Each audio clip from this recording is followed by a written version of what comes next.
উচ্চ মাধ্যমিক থার্ড সেমিস্টারে বাংলা সিলেবাসের দ্বিতীয় কবিতা হলো দিগ্বিজয়ের রূপকথা।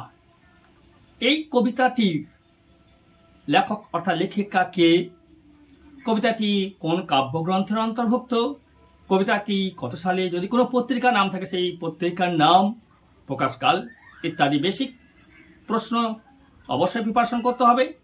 তার সঙ্গে দিগ্বিজয়ের রূপকথা কবিতাটি কিন্তু এমন কিছু বড় নয়, ছোট্ট মতো।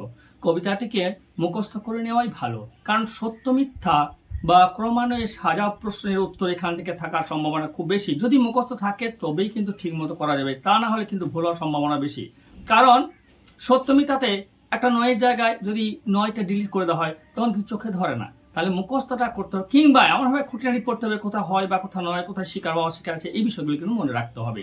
তার সঙ্গে কিছু শব্দ ব্যাপার আছে, যেমন খরজুর, এই শব্দের মানে কি, যেমন দৌরানি আছে, দৌরানি আছে, তারপর রক্তে আমি রাজপুত্র, এই রক্তে আমি রাজপুত্র কাকে বোঝানো হয়েছে, হ্যাঁ।